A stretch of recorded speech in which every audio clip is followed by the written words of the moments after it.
Bienvenidos a un nuevo capítulo de Emocionarte Más Allá del Aula, el podcast. El día de hoy tenemos dos grandes invitados que nos van a contar una gran historia. Bienvenidos.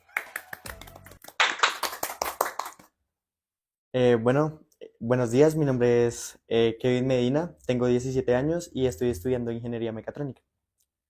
Buenos días, mi nombre es Flor Ochoa, mamá de Kevin Alejandro, y pues dispuestos a lo que nos van a preguntar.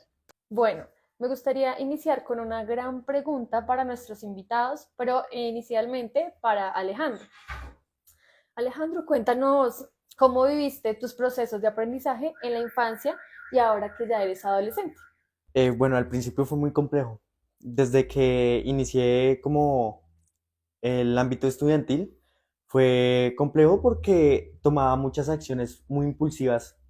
No podía controlar como qué hacer o cómo hacerlo, sino todo fue como, o sea, normalmente las personas piensan y actúan, yo actuaba, la embarraba y ahí sí pensaba. Entonces era como muy complejo y como no sabíamos desde el principio qué era lo que tenía, entonces era como muy, o sea, muy difícil saber qué era lo que pasaba, el por qué reaccionaba así. Entonces en el colegio como que siempre decían, eres inteligente, pero, o sea, tienes como problemas al momento de concentrarte o eh, te pasan unas cosas en el salón que X, ¿sí? Entonces, desde el principio fue como muy complejo en el ámbito estudiantil. Bueno, ahora cuéntanos en tu infancia qué anécdotas viviste con alguna docente. Pues es que han sido muchas realmente. Iniciemos como en transición. Eh, Era como muy raro porque yo le pegaba a los profesores. Sí, Es sí, real. sí, sí, yo le pegaba a los profesores y como que ellos me preguntaban qué me pasaba y yo, porque quiero y ya. O sea, sí. Entonces, siempre iban como con las quejas a mi mamá y mi mamá me preguntaba, ¿pero por qué lo haces? Y yo, porque quiero y ya. Entonces, digamos, en transición también me pasaba que, pues, a uno le enseñaban como los colores, los números, sumas, restas, todo eso, ¿no? Y pues yo ya sabía hacer todo eso. Entonces, como que ya sabía hacer eso y me da pereza. Yo a veces como que, ay, ¿qué voy? ¿Sí? O sea, ya cuando entré como a primaria, de primero a quinto, ya todo lo que se me ocurría. Mi mamá, un ejemplo, me mandaba onces y recuerdo una vez que en las onces yo tenía como una gelatina, un yogur. Se me ocurrió así por cosas de la vida, darle una patada. Entonces lo puse como, es que fue muy X. Lo puse ahí en la mitad del salón y cuando le di la patada, como que se estalló y las paredes, todo quedó chorreado de gelatina o de yogur. Bueno, entonces eran como muy explosivas las cosas que hacía. Entonces los profesores siempre eran como que, ¿qué le pasa? Chino loco, cosas así. Entonces, sí, fue complejo. Ahí puedo complementar algo. Pues es que siempre era como que el juzgamiento, ¿no? Todo lo, todo lo bueno y lo malo lo hacía él. Entonces era como, Kevin pegó, Kevin así no fuera Kevin. Entonces Kevin fue el que me pegó, Kevin fue Sí, el que me muy empujó, Kevin cierto. fue el que me... Y en un momento, el momento del yogur fue, esto lo hizo Kevin. Esto sí lo hizo Kevin. Entonces fue, no, pues como siempre me culpan, era para que me culparan de verdad. Sí, sí, sí. Pues es que la idea no solo surgió de mí, sino también compañeros que era solo recocha, pues estábamos como recochando y ya como por seguir recochando yo hice eso, pero, o sea, la idea inicial no fue mía, por decirlo así. Entonces, pues, ahí sí, cúlpenme por algo. O sea, ahí sí, cúlpenme por alguna razón. Bueno, Flor, teniendo en cuenta lo que nos contabas anteriormente, tú como mamá, ¿qué medidas tomabas o qué sentías cuando te reportaban estas situaciones en la institución?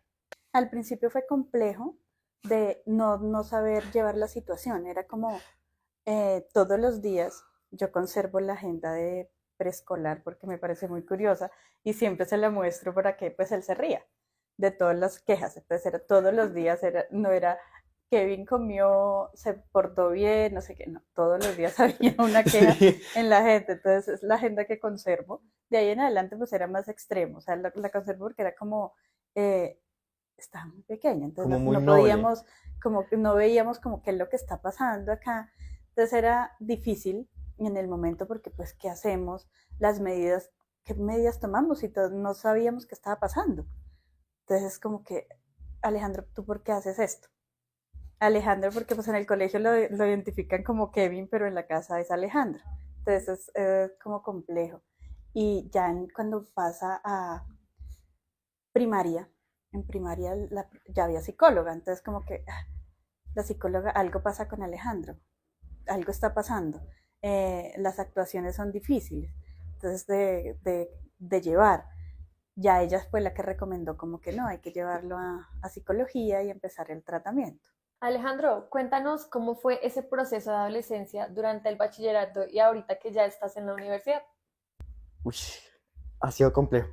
Todo el proceso, como ya lo dije, ha sido complejo. Pero antes de, ¿ustedes nunca se les ocurrió maquillar con esto? Suavecito. No. ¿No? Es que es suavecito, es interesante. Bloopers. La verdad, Esto no. hace parte del TDAH. Bueno, en fin. eh, Para que vayan como tomando notica si les pasa cuando estén dictando clase. eh, sí, es que es suavecito. Bueno, en sí, todo el proceso académico ha sido muy complejo. Porque así yo más, o sea, como que quiera prestar atención, como que, porque, digamos, ahorita en la universidad es mucho de querer y siempre me han dicho como que querer es poder, pero yo quiero prestar atención, quiero estar 100% ahí, pero como que se me dificulta bastante. Cualquier cosa pasa una mosca y yo quedo como pendejo con la mosca viéndola, ¿sí? Entonces es muy complejo. Digamos, en la primaria era muy complejo aprender porque muchas cosas yo ya las sabía. Entonces me daba mucha flojera también y no solo eso, sino que en los colegios hay muchas cosas con lo que tú te puedes dispersar, ya sea con el puesto, con el cuaderno, con el lápiz. Entonces a mí me quitaban, no sé, me quitaban los lápices, que para que no jugara con los lápices, jugaba con los dedos. Entonces me decían, no, pero ¿por qué con los dedos? Quédese quieto. Entonces jugaba con el cuaderno. Entonces llegó un día que me quitaron hasta la maleta. Empecé a rayar el puesto con, creo que era con una regla. Empecé como a hacerle dibujos al puesto. Entonces siempre es como complejo. Yo quiero prestar atención, quiero estar siempre ¿qué? En la clase, pero es complejo porque te distraes con cualquier cosa. Y pues antes de que me dieran el diagnóstico, como que los profesores no comprendían eso y eran como muy estrictos al momento de, pues, de calificarme, de explicarme. Entonces, ya como sabía algunas cosas, como que no les tomaba tanta importancia explicarme nuevamente, sino como que, ya sabe, bueno, dejémoslo así. O a veces eran como muy, pero no haga eso, quédese quieto. Recuerdo que una vez un profesor, como no quería comer, me daba pereza, pues mi mamá le dio la autorización de tomar medidas. Sí, esas medidas, como no quería comer, el profesor tenía una cuchara cerca, cogió y me dio un cucharazo en la cabeza. No era cualquier profesor, era el rector del colegio. Sí. Entonces, como no quería hacer caso, pues, y ya tenía la autorización de mis padres, pues, él tomó medidas al respecto. Entonces, con la cuchara, pa, en la cabeza. Pues yo era muy pequeño, yo no entendía muchas cosas. Entonces, yo antes decía que mis papás, o sea, como que no me apoyaban, no me comprendían, pues, o los profesores como que les valía, ¿sí? Y ahora grande ya entiendo que, gracias a ellos es que estoy en donde estoy estudiando lo que quiero estudiar. Soy ahora quien soy. Sí, he cometido muchos errores porque soy muy impulsivo al momento de tomar las decisiones. O de hecho, o sea, ¿cómo se dice? No sé, se me bloqueó el cerebelo. Eh, ¿Qué quieres decir? es que es complejo porque cuando yo quiero tomar una decisión, no consulto antes de, sino como que la tomo y después si sale bien, bien. Si sale mal, pues, ya, valga Dios. Entonces, sí, soy muy impulsivo y me desespero muy rápido. Yo cojo rabia muy rápido y muchos problemas han sido por eso. Entonces, sí, todo el proceso académico fue complejo por el juzgamiento de las demás personas. Yo creo que eso es lo que más afecta en una persona con TDAH. que las demás personas te están diciendo como que no, es que usted es un normal, porque muchas veces lo escuché, sí, muchas veces escuché eso, como que no, usted no debería estar acá, usted debería estar en un lugar para locos. Usted no es capaz de quedarse quieto, usted no debería estar con nosotros, usted no pertenece en el lugar de nosotros. Entonces esas palabras como que a veces hieren tanto que uno dice como que, ¿será que yo sí soy normal? Ya después de que me dieron como el, ¿cómo se dice? Como Tratamiento. como el diagnóstico, ya yo sabía, o sea, yo todo lo ocupaba por eso. Ya había una frase que siempre me dominaba y bueno, aún me domina en algunas ocasiones, que era el no puedo. El no puedo, yo creo que no solo a las personas con TDAH, sino también a las personas normales. Lo domina uno mucho. Entonces el no puedo con todas las cosas que me decían las demás personas me afectaba demasiado, entonces me dejaba como afectar eh, psicológicamente por eso. Entonces dolía porque uno a veces, no sé, a veces mi mamá o mi papá cogían rabia y pues también decían cosas que a uno lo hieren. Pero es entendible porque o sea, patear un yogur en la mitad del salón, o sea, sí, pegarle a los profesores, pues es como lógico que agarraron rabia, ¿o no? En- Sí, ahí es complejo para, para uno como familia, como mamá directamente, porque no sabía cómo manejarlo. O sea, yo no tengo formación eh, en psicología, en pedagogía, entonces era complejo. Tuve que también tener clases de psicología, me basé mucho en leer para poder apoyar, sin embargo, siempre como mamás vamos a tener falencias en el tema, porque no nacimos con ese conocimiento de poder diferenciar entre los niños con un diagnóstico, o sea, no podemos diagnosticar, tenemos que apoyarnos por los profesionales. Entonces, difícil esas decisiones, por ejemplo, que llegues al colegio a a una entrega de boletines y te encuentres con 5 mamás diciendo, ese niño, ¿por qué no lo sacan del colegio? Ese niño no debería estar acá con los niños. Y yo, sí. en algún momento me senté con una de las mamás y le dije, ven, ¿tú te has preguntado cuántas veces mi hijo le ha apoyado a su hijo en el colegio? ¿Tú te has preguntado cuántas veces Alejandro se ha sentado con su hijo a explicarle por qué tiene el conocimiento, tiene más conocimiento que el tuyo? Y yo no te he llamado a ti a decirte nada. Entonces, Sí, yo creo que de hecho tengo algo que apoyar ahí. Era que yo a veces en el colegio, más que todo, no me sentaba a hacer lo mío, sino que prefería ir a ayudar a las demás personas, porque como te dije, yo desde chiquito he como sabido más sobre los demás temas. Entonces prefería hacer o ayudar a sentarme a ayudar. Se me traba, ayudar a las demás personas que hacer mis propias cosas y muchas cosas que decían las mamás, porque recuerdo que una vez yo estaba pasando y en psicología estaban hablando con una mamá y se refirieron muy feo a mí, que de hecho me afectó mucho, que esa mamá dijo, ese es un niño que no pertenece acá, ni siquiera debería estar acá. Entonces son palabras que de otras personas que afectan, ¿sí? Y afectan demasiado, porque yo ayudaba sin esperar nada a cambio. Entonces, que una mamá dijera eso, pues, como, como que, ¿cómo se dice? Como que le dañaba a uno mucho las expectativas de las demás personas. Entonces, cuando empecé a ser como muy cortante, muy ofensivo con las demás personas, ahí sí empezaron como que, pero ¿qué te pasa? ¿Por qué cambiaste? Entonces, como que se contradice uno mucho. Y de hecho, debo agradecer mil veces a mi mamá y a mi papá por siempre estar ahí y apoyarme. Porque sí, a veces se le salían unas palabras, lo ofendían a uno, pero pues uno entiende que pues uno a veces se los ganaba, pero gracias a ellos es que yo aprendí a como a entender las cosas, que hay palabras de los demás que uno no se debe dejar ofender. Hay bueno, hay frases o la demás gente dice cosas que a uno no le debería afectar, sinceramente. ¿Por qué? Porque no son personas importantes para la vida. Entonces, pues considero que eso es algo que me ha apoyado mucho mi mamá, más que todo.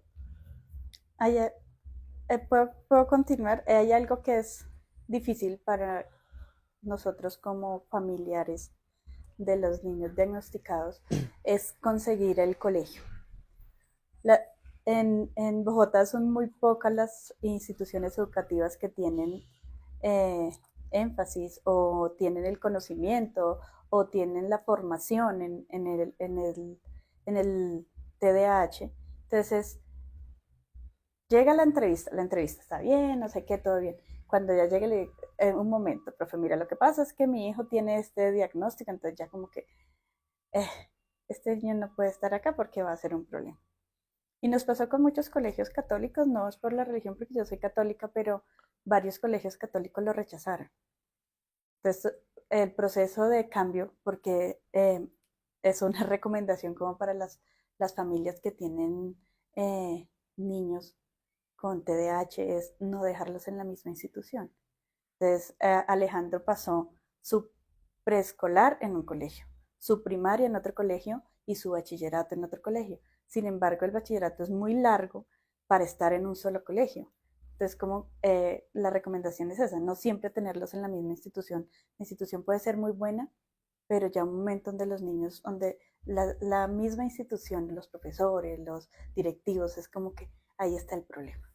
Entonces, mejor irlo circulando.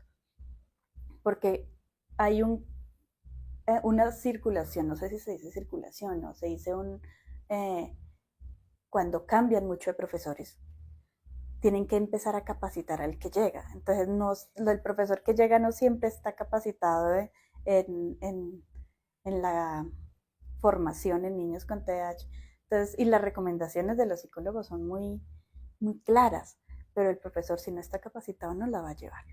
Claro, mencionando el tema de las etiquetas, pues muchas veces pensamos que las familias, las mamás o los papás vienen con un manual de cómo deberían actuar y claro, eso se va aprendiendo a medida del tiempo, pues con la experiencia. Entonces, ¿qué cambios llegaron a sus vidas después de enterarse del diagnóstico del TDAH? Eh, Inicialmente fue como que, bueno, ¿qué pasó acá? El juzgamiento como mamá, ¿no? ¿Qué pasó? ¿Por qué nació así? ¿En qué fallé como mamá? O sea, el juzgamiento como mamá es, yo creo que es permanente. Cada vez que pasa algo, uno como mamá se juzga. ¿Qué hice mal? ¿Qué hice mal? Pero ya al tener un diagnóstico y tener un apoyo psicopedagogo, porque fue no solamente de psicología, sino por medio del colegio, entonces era el apoyo, ¿no? Entonces, en la casa tenía que haber como una disciplina. Para los niños eso es una recomendación importante. Siempre tiene que haber una disciplina con ellos.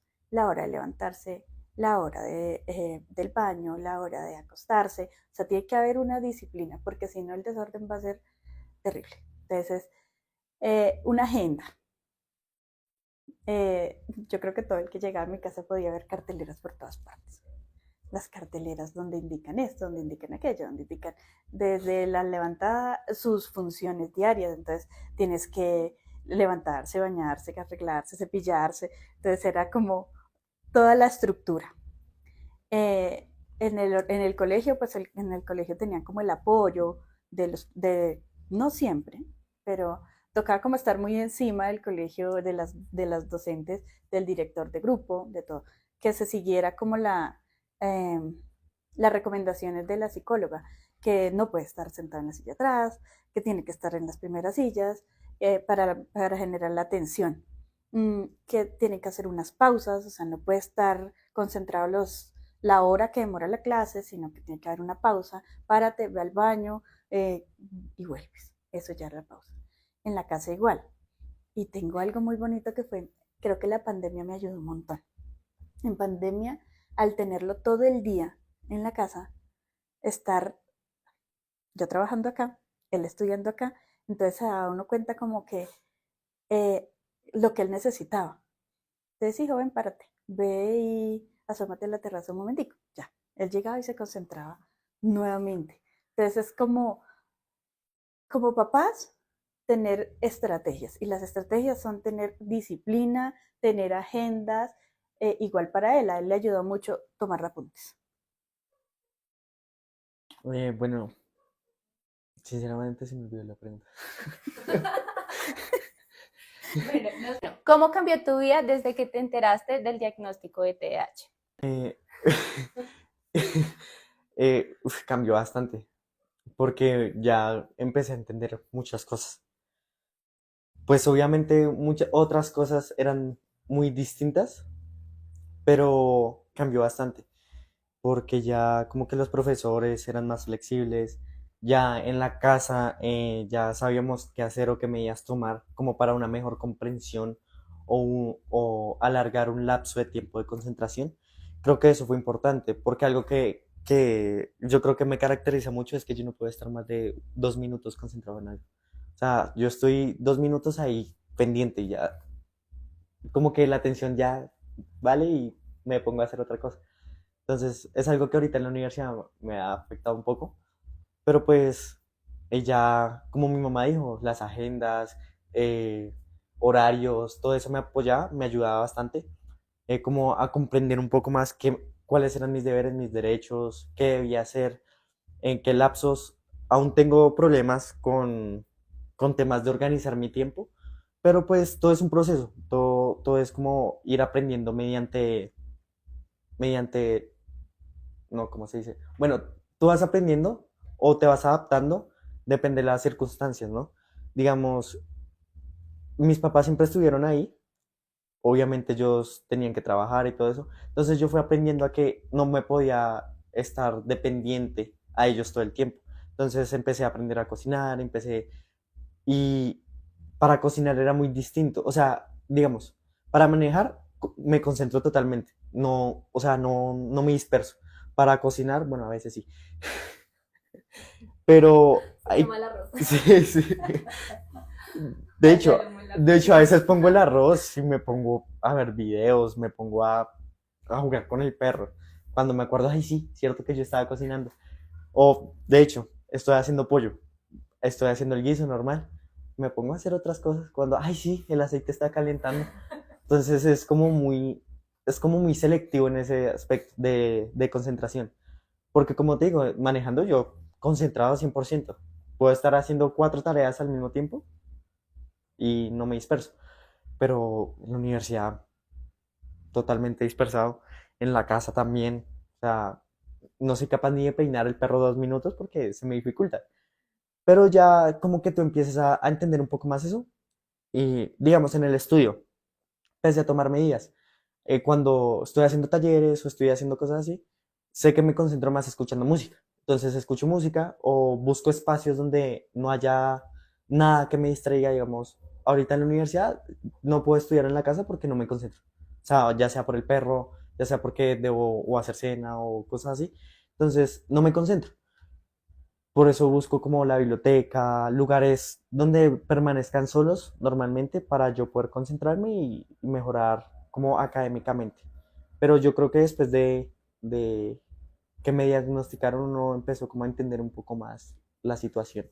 Bueno, ya esta pregunta va más dirigida hacia la señora Flor. Nos gustaría que nos contaras como madre cómo fue ese proceso de comprensión en cuanto al trastorno del neurodesarrollo, del desarrollo como el TDAH que tiene Alejandro. Como lo comentaba ahorita, la frustración existía desde el principio porque no sabíamos qué pasaba. Entonces era como, ¿qué pasa? Eh, algo estamos haciendo mal, pero luego del diagnóstico, no, bueno, ahora vamos a buscar medidas. ¿Cuáles van a ser las medidas? Entonces vamos a seguir las recomendaciones.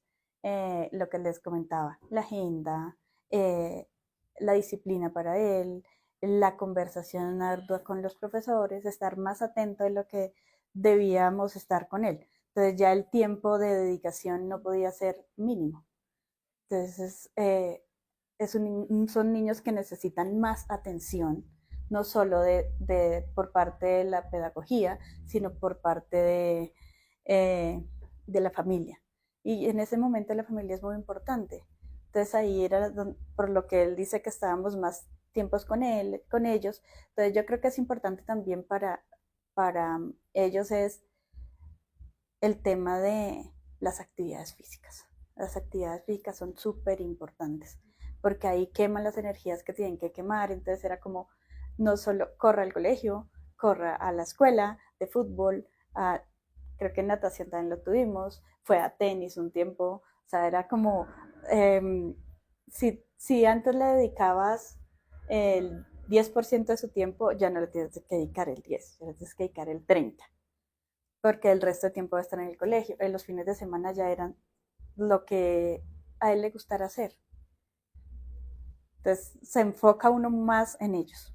Ya en cuanto a la parte emocional, nos gustaría saber cómo regulaban esas emociones en Alejandro y cómo lo hacías tú como madre en cuanto a cuando de pronto te frustrabas. Inicialmente, como dejarlo solo, porque si en el momento le vas a preguntar mucho, se frustra demasiado, llora, la pataleta, porque sí era la pataleta. Fue, a pesar de que fue un nicho con TH, fue como muy disciplinado y no puedo decir que hizo pataletas, no. Pero sí en el momento que sentía la frustración de no lo puedo hacer, no lo puedo hacer, no soy capaz, piénsalo, llora, llora, ve a tu cuarto, se entraba, lloraba, eh, cuando ya estaba calmado salía, tienes razón, tienes razón, ya fuera a la mamá o al papá, ya tienes razón papá, mira, la embarré, no sé qué, pero pues tenía que haber como un momento de soledad, soledad. Y siento que él se suelta mucho cuando tiene un psicólogo al lado, los psicólogos le apoyan mucho. Y nosotros pues tratamos de seguir la recomendación, tratábamos porque pues no somos psicólogos, en el momento, hay momentos de ira, porque pasan cosas extraordinarias que no dice esto porque está pasando, o sea, y como no somos psicólogos, pues uno también se frustra. Llegaba al choque donde ya tocaba cada uno, yo como mamá me voy a mi cuarto, él no entendía por qué, y ya después le decía, ven, yo me fui a mi cuarto porque yo no podía seguir chocando contigo, tenía que tú calmarte, yo calmarme y luego dialogamos. Ahora que está grande ya lo entiende. Cuando estaba muy pequeño decía, no, es que no me estabas apoyando, es que no me estabas apoyando, me dejabas solo.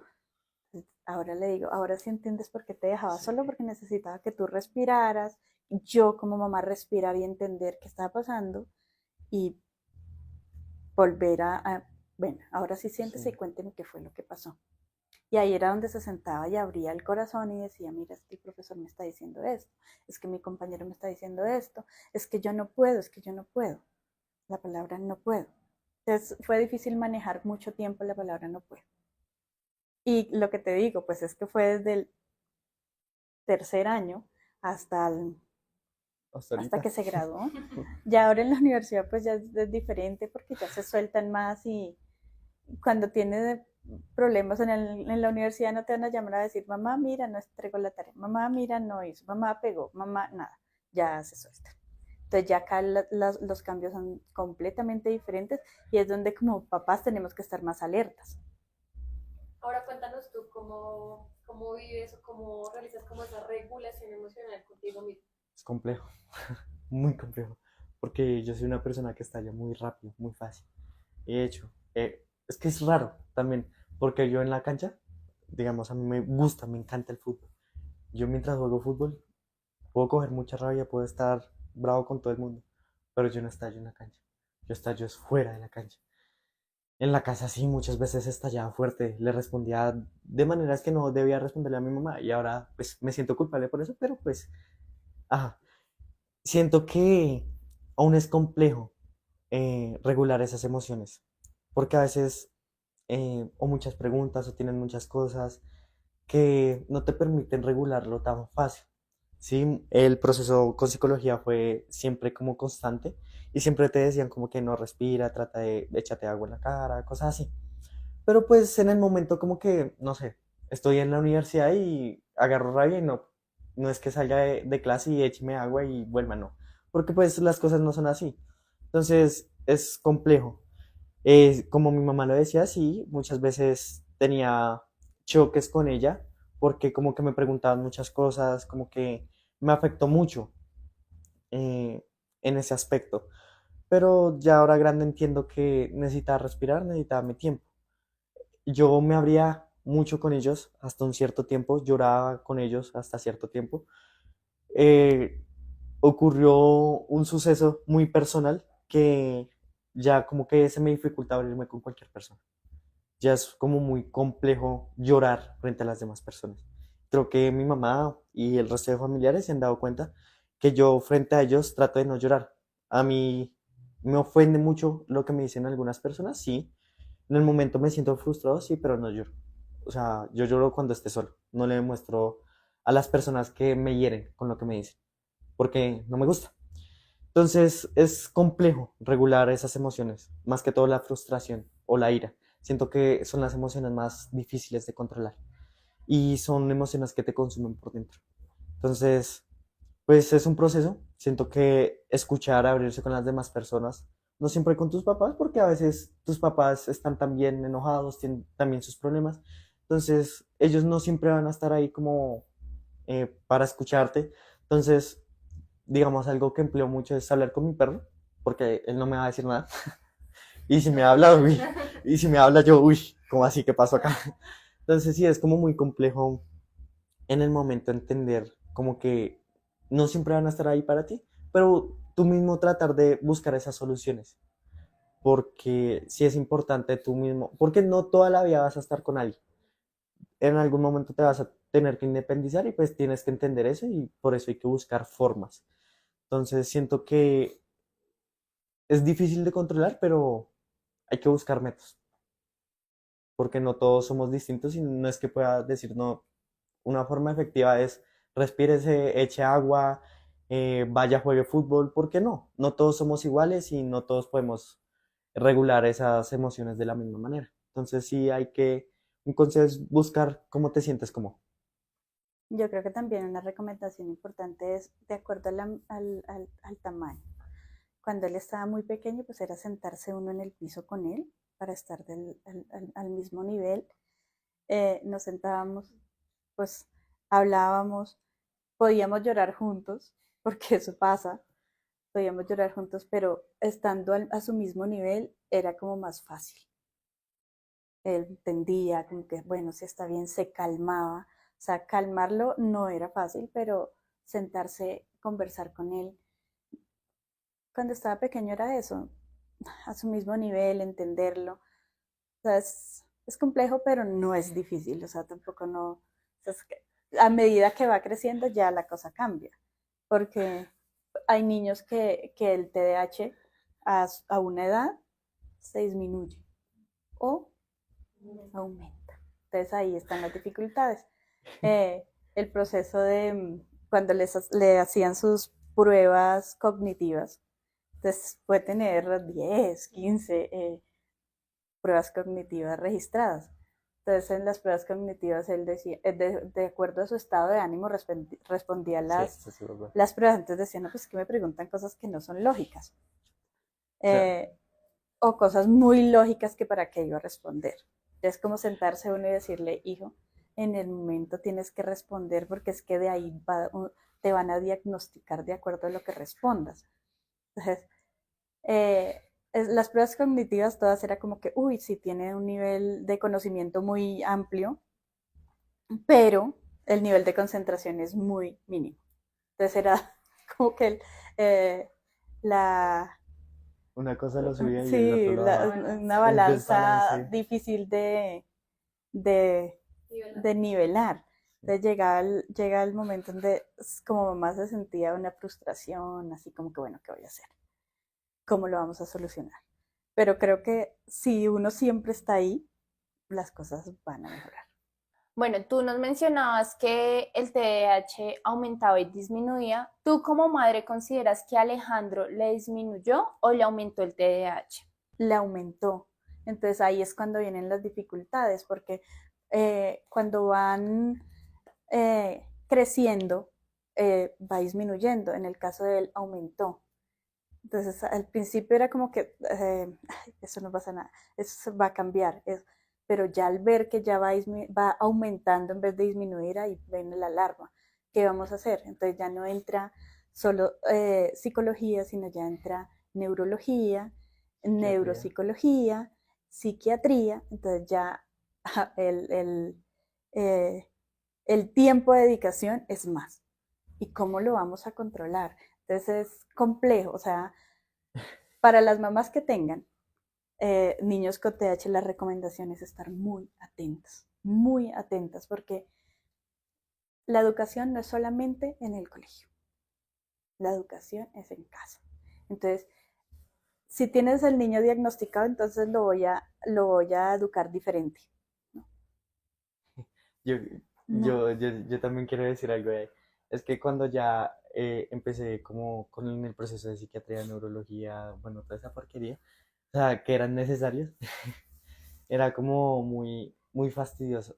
Digamos, en las pruebas cognitivas me preguntan como cosas, ¿por qué los policías utilizan uniforme? Entonces, o sea, sí, de hecho, yo en el momento decía, o sea, ¿para qué me preguntan esas estupideces si es normativa ya? O sea, ¿para qué iba a responder eso? Me parece ilógico. Y ya cuando empecé a crecer, recuerdo unas palabras de dos psiquiatras muy importantes que me decían, no, cuando tú crezcas se te va a quitar. Eso solo es mental. Cuando tú crezcas y sigues pensando que lo tienes, lo vas a tener. Y yo durante mucho tiempo pensaba, no, yo no tengo eso. ¿Qué va? Eso aún me aumentó. Después ahorita, hace poco, tuve una psiquiatra que decía, usted tiene su TDAH, pero usted no lo sabe controlar, usted nunca va a ser nadie. Entonces eran palabras que me afectaron en el momento. Y dije, pues, ¿quién es ella? O sea, ella nunca ha estado ahí para ver quién soy yo, cómo me comporto, porque en realidad soy así. Entonces como que me va a afectar por el momento, porque pues en el momento uno se va a afectar mucho. Pero ya después dije, pues, ¿quién es ella? Puede ser muy estudiada y todo, pero no me conoce. Ya. Pero uy, fue distinto, o sea, fue muy distinto. Digamos, cuando mi mamá dijo que se sentaba a mi nivel y todo eso, ahora que está grande ya no se puede sentar a mi nivel porque ya le toca subirse en una banquita. Sí. Porque ya le toca así. Lo que Entonces, les comentaba es que manejar el tema con, no, es que es difícil o diferente, no difícil, es diferente porque cuando tú tienes un niño sin TDAH, tu relación va a ser estudiante, profesor y familia. Cuando tienes un niño diagnosticado, tienes estudiante, profesor, familia, psicólogo, psiquiatra, neurólogo. Entonces ahí tienes que empezar a mirar. Y para él era muy difícil tener una psicóloga que lo amaba, que lo comprendía, y llegar a la neuróloga a decirle como que no, es que tú no tienes nada. Esto es un nombre. sí. Entonces, O sea, se contradecían mucho. esto es un nombre. El TH es un nombre, pero tú no te tienes que centrar en eso. Y llega la psiquiatra. Vamos a controlarlo. Entonces vamos a mirar, cuéntame qué te pasa, no sé Medicina, todo qué. eso Eh, pues la idea es no llegar a medicar, pero llega un momento donde era necesario. hay que hacerlo. Como fue muy difícil llegar a la medicación. Es muy difícil y la recomendación es que en la medida de lo posible no lo hagan. No lo hagan. No, tratamos de no hacerlo hasta que llegó el momento donde definitivamente no había más opción. Tocaba hacerlo. Porque en todas las terapias, no sé, terapia ocupacional, terapia de lenguaje, o sea, es que creo que pasó por todo el ciclo de terapias que existen en, en, en la La salud. medicina, en la Sí. salud, eh, y ya cambiaron. Entonces, hay que cambiar de psiquiatra porque la psiquiatra ya no va a trabajar acá. Es cambiar de psiquiatra y llega Sí, la el proceso psiquiatra fue muy complejo en ese sentido. porque estaba como acostumbrado a que la psiquiatra estaba muy centrada en su caso y lo llevaba muy bien. Y llegar y cambiar de psiquiatra, se conocían colegas y todo, sabían el proceso. Y como que, bueno, cuéntame, ¿tú por qué estás acá? No, pero eso es normal. Ella Sí. tiene muy normalizada porque pues atiende todo el día a pacientes así. Eso es normal y ya tú estás grande. Entonces, no, pero te puedes sentar y revisar las historias clínicas. No, es que no tengo tiempo. Es que tengo 20 minutos para atender. Entonces, cuéntame a qué vinieron. No, que pues lo que pasa es que él está medicado y ya lleva tanto tiempo que no recibe su medicamento y se ve se nota muchísimo, cuando él no está medicado se nota muchísimo. O, Entonces, o de hecho cuando se cambió de medicina, ¿no? en cambio, Porque una medicina durante un tiempo me dejaba como bobito. O sea, es que no sé cómo decirlo. Sí, o sea, yo me sentaba en la silla y así todo el querían tiempo. un niño mueble. También Sí, es que desde el colegio no quieren un niño mueble y los niños muebles no existen. Eh, Alejandro tiene una frase muy bonita y era una frase que le decía al abuelo, que era, es mejor atajar que arriar. Entonces él decía como que no, yo me siento feliz eso porque no me tienen que atajar, no me tienen no que me arrear. tienen que arriar, me tienen que atajar. Entonces él era como el tema. Eh, y en la medicina no a todos les cae muy bien. Entonces hubo una medicina específica que era, tómese la pastilla. Y en el colegio lo obligaban. Podían meterle la pastilla a la brava porque él no se la quería tomar. Es que Entonces era era como muy, complejo hasta que llega un profesor no colombiano, un extranjero, y muy bueno. graba el video y me dice, ¿la puedo llamar? Y yo, claro que sí. Es que quiero hablar contigo, es que mira lo que está pasando con tu hijo. O sea, como el medicamento es escolarizado, el medicamento no es en casa. Entonces, el medicamento se lo tomaban en el colegio, entonces nunca podía ver cuál era como la evolución del medicamento. Y me envían el video, yo dije, no, este no es mi hijo, este no es mi hijo. Y le dije, él me dijo, no lo medique mientras yo lo tenga. Era director de grupo. Eso 2019, 2020, no, 2019. Todo el 2019 no estuvo medicado porque estaba el profesor. 2020, los primeros meses, no estuvo medicado porque estaba el profesor. Luego llega pandemia, lo tengo yo en la casa por año y medio, pues no está medicado, no tenía que tener su medicamento, pero está en la casa.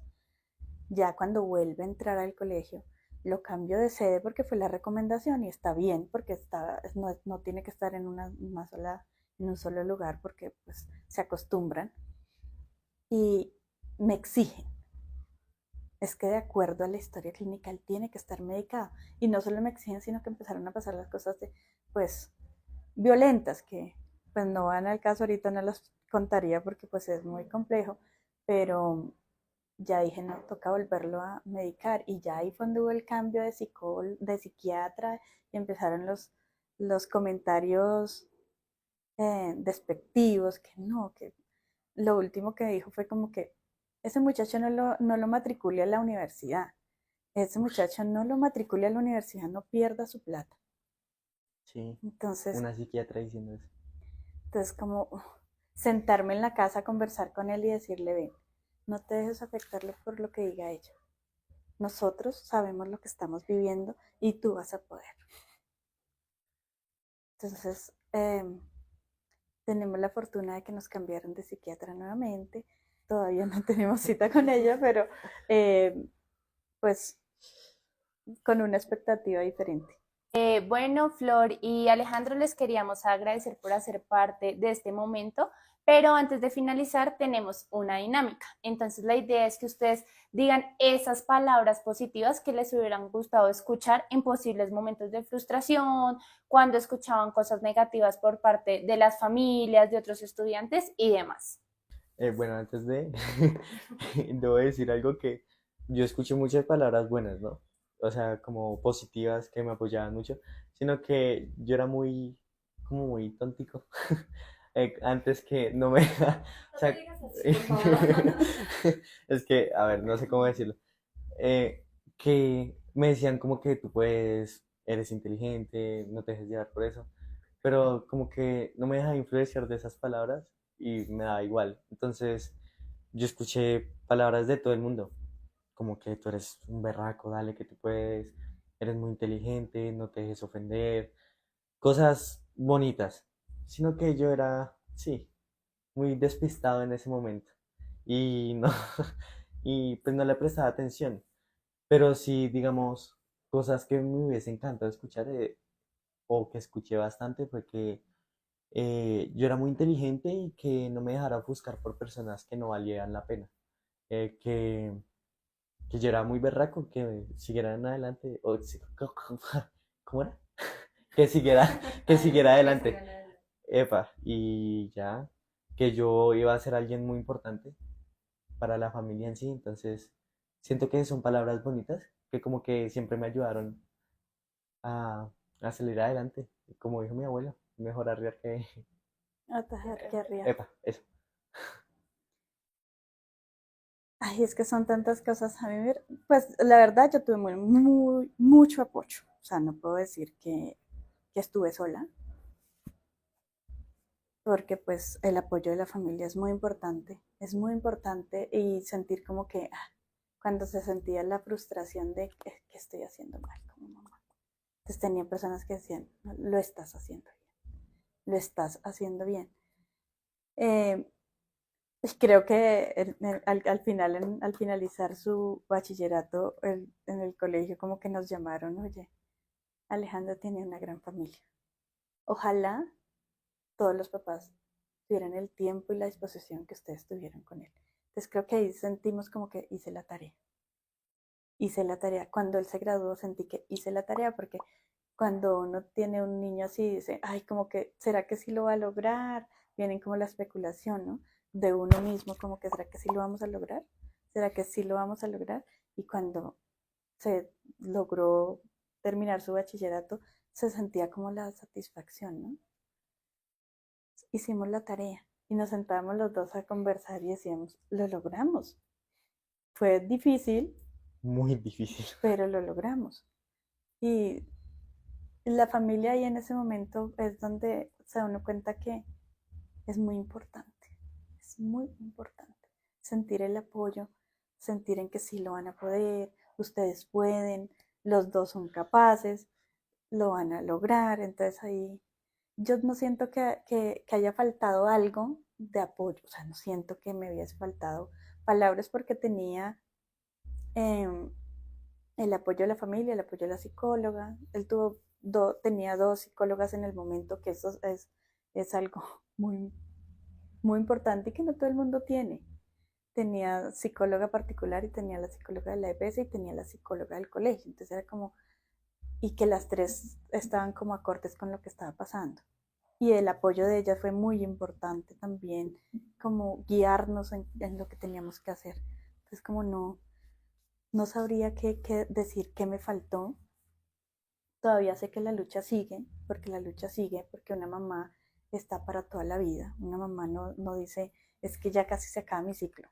El ciclo de una mamá no se acaba. Y cada vez que se estrelle con la vida, él sabe que va a tener a su mamá y que va a ser lo primero que tiene que hacer es, tengo a mi mamá. Que si se cae, se levante y tenga a su mamá ahí.